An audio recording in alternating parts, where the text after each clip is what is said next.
relação familiar, mostrar o documento de identificação do filho ou do parente para demonstrar que existe esse convívio e, em todas as situações, também apresentar o teste confirmando a Covid-19 ou também apresentar um atestado médico que evidencie que existem sintomas, né, que aquela pessoa próxima está com sintomas. Então, necessário, sim, apresentar documentos para que haja a justificativa dessa ausência ou para que haja um encaminhamento correto por parte do empregador. Certo. Que outros documentos apresentar para evitar desconto no salário, né? Foi fazer teste num dia, por exemplo, mas não foi no médico. Como fazer? Sempre pegar uma declaração de que esteve presente naquele local, então os comprovantes de protocolo, comprovante de solicitação da realização do exame e demonstrar para o empregador a boa-fé sempre, né? Assim que houver uma suspeita ou um sintoma, comunicar e tentar conduzir dessa forma, sempre apresentar o teste posteriormente para comprovar que foi feito naquele dia e também um atestado médico, se não tiver condições de atestar via teste de Covid. Certo. Tem pessoas que precisam de afastamentos mais longos, né, Fernanda? Nesse caso, a pessoa cai naquela regra do INSS de afastamento, sendo Covid, como é que fica isso? Em regra, o empregador paga os salários normalmente durante esses períodos de afastamento, porque é uma situação excepcional, né, decorrente da necessidade de evitar a disseminação da Covid-19, mas se esse afastamento for de mais de 15 dias, sim, poderá haver necessidade de encaminhamento desse empregado ao INSS e a partir do 16º dia de afastamento decorrente de Covid ou de complicações ou de sequelas decorrentes de Covid, você passará a receber o benefício previdenciário. Certo. Fernanda, a empresa que não cumprir essas regras, né, o que ela pode ser multada e como que o funcionário faz para talvez denunciar essa conduta? Os funcionários podem denunciar junto aos órgãos de fiscalização, tanto do Ministério do Trabalho quanto do Ministério da Saúde, o descumprimento de regras por parte do empregador, e sim, o empregador está sujeito ao pagamento de multas, além da possibilidade de também, né, estar submetido numa eventual ação trabalhista ao pagamento de uma indenização por danos morais ou materiais que possa vir a causar a esse trabalhador. Muito bom senso e cautela ainda importante nesse momento, né, Fernanda? Isso, né? Por parte de todos, a prevenção é sempre o melhor caminho a ser seguido e a transparência. Tá certo. Obrigada, boa noite para você. Obrigada, boa noite. Bom, e a seguir, a mineradora assina acordo que prevê reparação pelo vazamento de lama da mina de Pau Branco, em Nova Lima. E como a tecnologia 5G irá impactar o agronegócio? A gente volta já já. Sabor e Afeto. As receitas e histórias da comida mineira. Um programa que provoca memórias e recordações em cada prato. E ainda viaja pelos caminhos de Minas, conhecendo as cozinhas, quintais, fogões, onde são preparadas estas delícias. Toda quinta, 8 da noite. Reapresentação domingo ao meio-dia.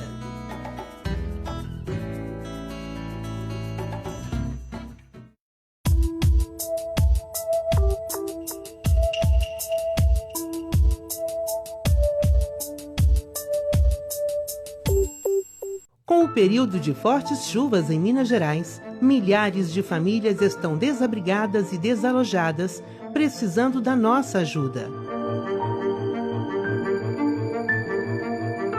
Se você pode ajudar, doe alimentos não perecíveis, produtos de limpeza, higiene pessoal, kit dormitório e água mineral. As doações podem ser feitas nos batalhões do Corpo de Bombeiros, Polícia Militar e bases de segurança.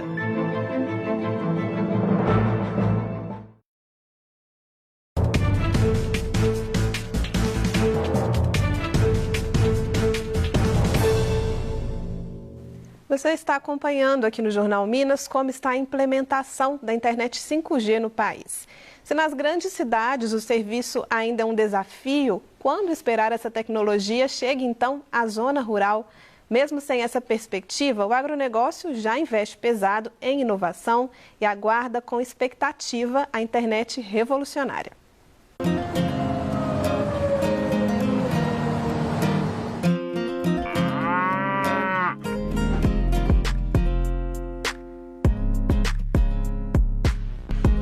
A selfie para a câmera no curral é só curiosidade. Diferente de nós, humanos, a bicharada não tem a mesma urgência por tecnologia. Estamos na estância Jaruana, em Carmópolis de Minas. Aqui o rebanho de gado Girolando produz 400 litros de leite por dia. A fazenda de 12 hectares integra um projeto de qualificação de um tipo de leite com melhor digestibilidade. O investimento em energia solar é parte deste processo de modernização, mas falta conectividade via internet. Nós fizemos um investimento aqui na geração de energia fotovoltaica, né? E o monitoramento que a gente faz, o acompanhamento que a empresa que prestou o serviço para a gente, ela necessita de uma conectividade aí, diária. E infelizmente hoje nós não temos condições para isso e eu acredito que com a implantação do 5G isso se tornará viável e real na nossa vida, né? O 5G vai ampliar o uso de tratores autônomos, de drones, o monitoramento do gado e também a produtividade da lavoura. Mas hoje, boa parte das propriedades rurais ainda se limita à conectividade de segunda geração, que se resume à transmissão de voz e também de dados, como fotos. Para ampliar esta conectividade, as operadoras terão de se reforçar, especialmente na área de infraestrutura de dados, de tecnologia. Para isso, é preciso ampliar o número de antenas. Aqui em Carmópolis de Minas, por exemplo, só há 7 antenas de telefonia móvel. Para nós, produtores rurais, é muito importante porque a gente precisa estar sempre conectado. Através dessa conectividade que você vai ter acesso às novas tecnologias hoje empregadas no campo. Seja ela na pecuária de leite, da qual eu exerço a função aqui como produtor rural, seja ela na produção de grãos, né? Vamos falar aí commodities, milho, soja. Hoje nós sabemos que nós temos aí equipamentos de última geração, onde tratores são todos monitorados pelo GPS, drone. Então o produtor rural, isso vai ser de grande valia para todos nós. Garantir internet 4G nas rodovias federais e localidades ainda sem conexão, como o meio rural, é uma das obrigações assumidas pelas empresas vencedoras do leilão do 5G. Em novembro, além disso, as companhias precisarão implantar rede de fibra ótica em locais com pouca ou nenhuma infraestrutura de conectividade. São muitos os benefícios, mas o campo, mais do que a cidade, está longe desta realidade. Palavra das operadoras. Não adianta eu ter lá o benefício no campo se eu não tiver a parte da conexão. E isso é sim um desafio, né? Por várias razões. Primeiro, pelo tamanho do nosso país, né? Pelo tamanho do nosso país, e você precisa levar fibra para todas essas localidades. Então, o próprio leilão, hoje, já há uma previsão de você levar esse backhaul às demais localidades. Então, chegando nas localidades, né, há necessidade de envolvimento de toda a comunidade, para fazer parcerias com cooperativas, com as empresas, e aí prover toda essa conexão. Em 2017, o governo federal lançou um Plano Nacional de Internet das Coisas. O programa deve evoluir com a implantação da tecnologia 5G, com impactos em serviços públicos de saúde e mobilidade urbana, além da agricultura e da indústria. Diego é mineiro e trabalha na França em uma multinacional que fornece conectividade por meio de sistemas embarcados e integração elétrica via satélite. A empresa implementa diversos sensores no campo e as leituras dos dados chegam até a fazenda usando o acesso de uma página da internet em tempo real. Sem antenas em terra, há quem invista em rede espacial para produzir mais. Hoje, a conectividade no agronegócio é de apenas 23%. Tem uma deficiência muito grande na conectividade, né? Alguns estudos do Ministério da Agricultura que busca aí ter um avanço para que a gente leve conectividade ao agro e, consequentemente, tenha mais tecnologias envolvidas, eles têm 2 seções a serem implementadas. Esses 2 momentos são chamados aí para crescer desses 23%. Enquanto a tecnologia não vem, o gado faz selfie no campo. Os Ministérios Públicos Estadual e Federal, o Governo do Estado e a empresa Valorec assinaram hoje um termo de compromisso preliminar por causa do vazamento de resíduos na mina do Pau Branco, em Nova Lima. A mina está impedida de operar desde o dia 8, quando o material que estava em um dique transbordou, atingindo a mata do entorno e chegando à BR-040. O termo de compromisso estabelece obrigações emergenciais, que devem ser cumpridas pela mineradora. No sentido de garantir a execução de medidas emergenciais e preliminares de recuperação ambiental e, sobretudo, de garantia das estruturas ali do complexo, né, Mina Pau Branco.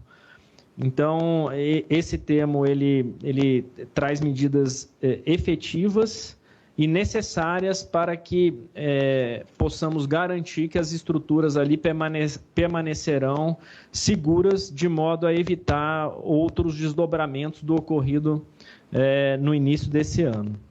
O dique Lisa e a pilha Cachoeirinha ainda estão em risco e o acordo prevê que a empresa deve cumprir ações para estabilizar as estruturas. O dique Lisa, segundo consta do Sistema de Informações da Agência Nacional de Mineração, se encontra em nível 2 de emergência, ou seja, com uma anomalia descontrolada e, portanto, sem estabilidade garantida. E a situação da pilha de rejeitos, situada logo acima do dique, também preocupa, de modo que foram fixadas medidas de rápida implementação para garantia de segurança e estabilidade dessas estruturas, bem como a contratação de uma auditoria independente, portanto, do corpo da empresa, que fará essa avaliação independente das condições de segurança e estrutura. Ficou acordado que a Valorec deve depositar o valor de R$200 milhões como garantia dessas intervenções iniciais. Em caso de descumprimento do acordo, é prevista uma multa de R$200 mil por dia. O acordo não põe fim às investigações criminais e nem exime a empresa de futuras obrigações. Em instantes, as notícias do esporte e mais. Você está atento aos prazos da Justiça Eleitoral para garantir sua participação nas próximas eleições? Fique atento, então, ao próximo bloco. Até lá!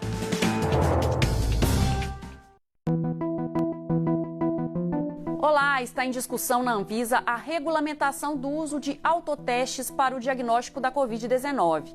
Essa pode ser uma ferramenta importante para tornar a testagem mais rápida e acessível, em um cenário de crescimento elevado do número de casos. No programa de hoje, vamos discutir os impactos dessa medida no enfrentamento da pandemia e ainda falar sobre uma pesquisa que pode viabilizar a produção de autotestes com insumos nacionais. É às 8h30 da noite. Até lá!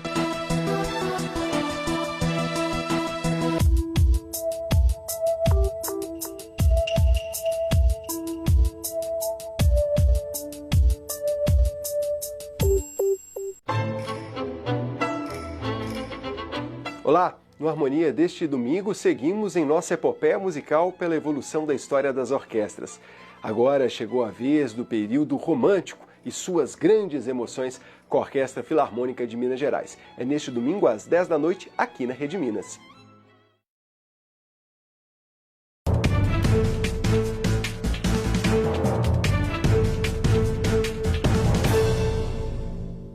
A gente volta com o esporte. André Cristino, boa noite. Seleção em campo contra o Equador. Como é que está o jogo? Boa noite, Marcela. Boa noite a todos. Está muito boa para o Brasil não, viu? O Brasil vai empatando com o Equador fora de casa, 1-1. Casemiro abriu o placar no primeiro tempo. O Torres empatou no segundo tempo a partida. O Brasil vai mantendo a sua invencibilidade nas eliminatórias para a Copa do Catar. Vai chegando aí ao terceiro empate em 14 jogos. Os outros 11 jogos o Brasil venceu, mas segue não apresentando um futebol vistoso, futebol muito burocrático da equipe do Tite, que hoje não conta com o Neymar, que se recupera de lesão ainda lá no Paris Saint-Germain. Na terça-feira, o Brasil volta a campo aqui em Belo Horizonte, vai jogar às 9h30 da noite contra o Paraguai no Mineirão. André, ontem pelo Campeonato Mineiro, a estreia do Atlético deu uma decepcionada aí na torcida, né? Decepcionou um pouco, né? Tudo bem que foi a estreia também do El-Turco Mohamed, que está há pouco tempo à frente do time. O Atlético não contou com seus principais jogadores, mas mesmo assim o empate fora de casa pesou um pouquinho. Vamos dar uma olhadinha nos gols da partida. O Vila abriu o placar com o Thiago Mosquito no primeiro tempo. E aí no finalzinho do jogo, o Dylan Borreiro recebeu um lançamento para fazer o gol de empate. O Mohamed Ele disse que espera que em 3 semanas o Atlético esteja jogando o top do futebol, já tenha assimilado todas as ideias que ele tem para essa equipe. No ano passado, o Atlético começou também um campeonato estadual com um time reserva, né, um time misto, e foi muito bem. Brigou na ponta da tabela, até que os titulares, de fato, assumiram o campeonato. Vamos ver se neste ano que o Atlético vai continuar utilizando esse time alternativo. Vamos ver se ele vai conseguir repetir o desempenho até que Hulk e companhia entrem em campo. Ontem também teve jogo da primeira fase do Campeonato Mineiro, mas que valeu como a Recopa Mineiro. E o Tombense foi campeão. Vamos dar uma olhadinha. O Tombense abriu o placar contra o Pouso Alegre com o Ciel e o Bruno Moraes empatou. A decisão foi para os pênaltis e o Zé Ricardo fez o último pênalti para o Tombense, 6-5. Então, para o Campeonato Mineiro, conta 1 ponto para cada equipe, empate em 1-1. Mas pela Recopa Mineira, o Tombense foi o campeão, bicampeão. São 2 edições e ele venceu as 2 vezes. Venceu agora nos pênaltis. Parabéns para o Tombense, que neste ano vai disputar a Série B do Campeonato Brasileiro junto com o Cruzeiro. Na Série A a gente tem Atlético e América. Vamos dar uma olhadinha nos outros jogos do Campeonato Mineiro. Ontem o Uberlândia perdeu para o Atlético em casa, gol do Vinícius Silva. O Democrata abriu o placar contra o Patrocinense com o gol do Marcelinho. E o Caio Ribeiro empatou para o Patrocinense. Democrata 1, Patrocinense 1. E aí no final de semana tem a segunda rodada e a gente traz todos os detalhes no meio de campo no domingo às 9 da noite. Tá certo, a gente acompanha. André, obrigada. Boa noite. Boa noite. E jovens de 15 anos que vão completar 16 anos até o dia 2 de outubro, que não são obrigados a votar, mas que têm o interesse de participar das eleições, podem fazer o cadastro eleitoral até o dia 4 de maio. Para quem é obrigado a votar, é preciso ficar atento. Embora o primeiro turno das eleições esteja marcado só para outubro, há uma série de outras datas que o eleitor precisa acompanhar. Em Minas, mais de 2 milhões de pessoas estão com o título de eleitor cancelado. O primeiro prazo a qual o eleitor deve ficar de olho é o dia 4 de maio. Os eleitores eles poderão ou tirar o título pela primeira vez, ou transferir de municípios, ou mesmo dentro do próprio município, ou ainda aqueles que têm o seu título cancelado poderão regularizar até essa data, né? A recomendação é que procurem a Justiça Eleitoral o quanto antes. Todos os serviços podem ser solicitados pela internet. Além de ser rápido, o processo online traz mais segurança para os eleitores e para os funcionários do Tribunal Regional Eleitoral neste momento de agravamento da pandemia. Bastando a pessoa acessar o site do Tribunal Regional Eleitoral de Minas Gerais, e ali haverá um ícone Título NET, que ela vai clicar, será redirecionado para uma nova página e basta seguir as instruções para que possa fazer ou seu primeiro título, ou a transferência entre municípios ou dentro do mesmo município,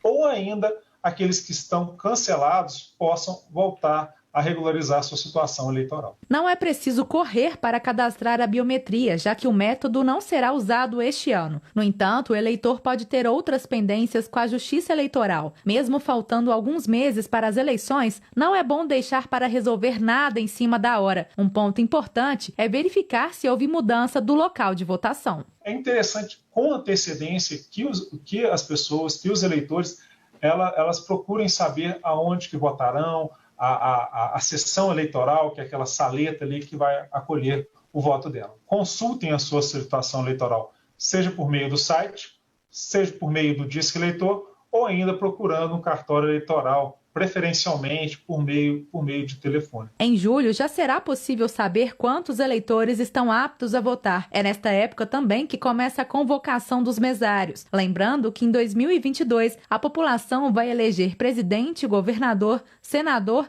e deputados federal e estadual. O primeiro turno das eleições acontece no dia 2 de outubro e o segundo, caso seja necessário, já tem data, 30 de outubro.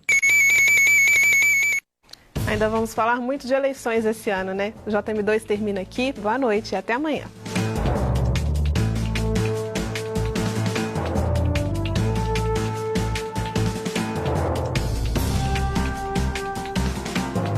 O primeiro prazo a qual o eleitor